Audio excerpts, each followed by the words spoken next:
evening, Friday night book club has just wrapped up. So I am free for the rest of the evening. I will be starting Elatsoe tonight. I tried to get to this last weekend and that didn't happen. Then I had to read my book club book for the meeting that just occurred. So I will be diving into that this evening. I cannot wait. It was on my list last year and I did not get to it. So that will be finished probably by the end of the weekend, and you'll get to follow along with me. Hiya, it's Saturday morning. I just finished filming the New Year's book tag for 2021. You can check that out on my channel if you are so interested. I'd love to hear your answers to some of the questions. And just wanted to give you a recap of what's going on this weekend, what I'm reading. I don't think that we have anything planned because apparently there is football on television all day today. So my partner Matthew will be monopolizing the use of the television in the living room. It is Saturday, January 9th. I will be taking down my Christmas tree today and likely putting away most of my decorations. So that's a little sad. But I will get some good audiobook time in.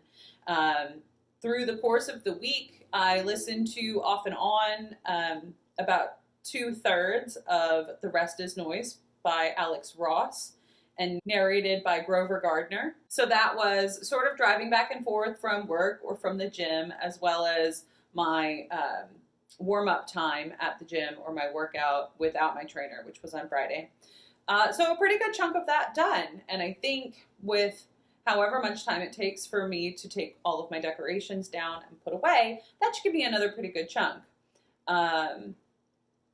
As for physical reading, I did wind up finishing Graceling yesterday, just in time for book club. Graceling by Kristin Cashore is the start of a series that she has titled The Graceling Realm. At the end of January, we will be receiving the 4th book in this world called Winter Keep, and is being published 12 years after Graceling. So it's pretty amazing that she's able to come back and create more stories within this world. So Graceling is set in a fantastical world in which some members of the 7 neighboring kingdoms in which we're focusing are graced with a specific ability. So graces manifest with the changing color of one's eyes. So you have 2 different colored eyes.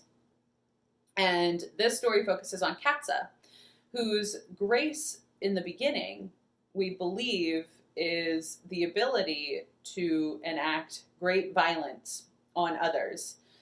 And throughout the course of the novel, she meets another Graceling whose name is Poe. He's a prince from a neighboring kingdom. His grace seems to be the ability to fight, and he's the only person that's ever been able to sort of stand up to Katza in a fight. And what we learn through the course of this novel is that their graces may not be as simple as we believed on the surface. This is an adventure story. This is a journey story, which I didn't know going into it. So it does meander through a number of kingdoms within the realm. The main villain is also an incredibly powerful Graceling, and in order to defeat him, they have to work together, and they also have to overcome many of their own weaknesses. I have put the 2nd book on hold at the library since I don't own it. I will see how long it takes me to get to this one, because I do have an issue with reading, continuing on in series. But Graceling was definitely enjoyable, even though it took me the better part of a week to read. Next up, I did start, and I'm about 60 pages into Elatsoe by Darcie Little Badger. This takes place in sort of a parallel America. This is Darcie Little Badger's debut novel, in which she uses her experiences within the Lipan Apache tribe of Texas and some of their stories and their method of storytelling, which is very different from many Western fantasy or fiction. The method of storytelling weaves in different stories that seem to have been passed down through generations. We focus on Elatsoe's 6th great grandmother and her abilities to conquer some of the troubles of her tribe, her community, and this interweaving of old stories along with what's occurring now is very different in tone from what I'm used to reading. It's also very enjoyable, and it really sounds like someone is telling you this story rather than you reading it on the page. And I think that's entirely intentional. I believe it comes from sort of indigenous storytelling and passing down tales of tribe members and their abilities and their activities through in order to learn about their past and keep hold of their culture. So it's very refreshing, the reading experience, and I'm very excited to continue forward in this story. On my e-reader, I'm working on Kill Creek by Scott Thomas. Again, I've read about 50 pages, and this focuses on the perspectives of four notable horror authors being invited to a haunted house. And I believe there's some sort of competition, but since I'm only 50 pages in, I haven't gotten that far yet. In fact, we've only been introduced to 2 of the writers that have been invited to the house, and I don't think either of them have acquiesced quite yet.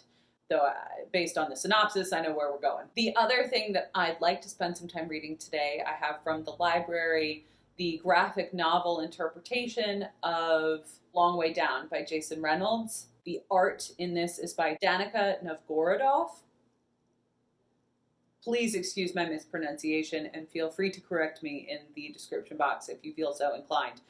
The Long Way Down, in its traditional publication, is a novel written in verse, meant to be read really in one sitting, or at least in under 90 minutes,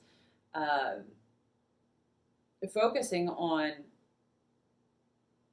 a young person who has a choice in whether to perpetuate violence in his own community or to recognize the violent cycle that can occur in similar circumstances.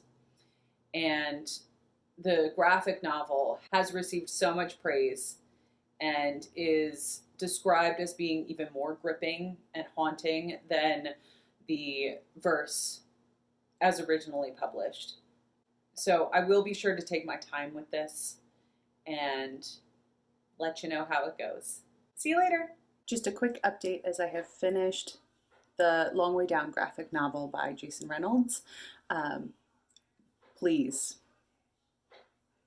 read this book. It is stunningly beautiful and stunningly devastating. And it stopped my breath at multiple points while I was reading this book. And I will continue to pick up stories by Jason Reynolds. It was amazing. So I will check out one of the other items that I have in progress, and you'll see me later. Well, it is barely morning, but happy Sunday. I did not get to do my Christmas tree yesterday, so I'll dive into that today while I'm listening to my audiobook and get some other reading done once that's complete. Hi, just checking in to close out the vlog for the weekend.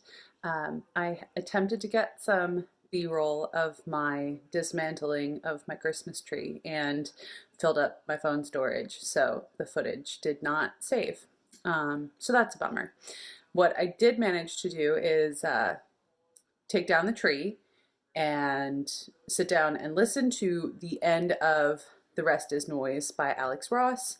As I mentioned when I started this book, it was a title that I was supposed to have read about a decade ago at this point while I was in college and really focusing on music history. So it was really enjoyable to revisit that topic. I always really liked music history and figuring out how compositions that have become so well known fit into the context of what was happening in the world and what was happening in art at the time, and how these things sort of reflect across each other and influence each other, how the popular music and the classical music worlds sort of intertwine between the composers and the musicians that are performing. It's just a really neat conversation, and I think Alex Ross did a really, really nice job of having a complete conversation and interweaving all of these different aspects of the creation of music through the majority of the 20th century. The other thing that I will do this evening is finish Elatsoe. I have a little bit less than 100 pages, and football is still on the television. It was wild card weekend, so football all day, every day this weekend, which means I can sit down and read while Matt paces the living room incessantly. Tomorrow will be the start of a new weekly vlog. You might see me before I head to the gym in the morning, and I will let you know what I'm working on then. Oh, for my ebook, that was the other thing I was working on, is Kill Creek by Scott Thomas. I made an error with this book. Normally, my ebook, I will, if I wake up in the middle of the night or need something to read and I don't want to turn on lights or anything, I'll open up my ebook. However, a horror novel set in a haunted house is not the best material for late night reading. I made the mistake of doing so last night and got a little bit freaked out, but we will persevere. Hopefully I can get that done early on in the week so I can pick up something a little bit more lighthearted. In any case, I will sign off for the weekend. Hope you've had a good one. Make sure to comment down below. Let me know what you've been reading, and I look forward to our conversation. I'll see you next time. Bye.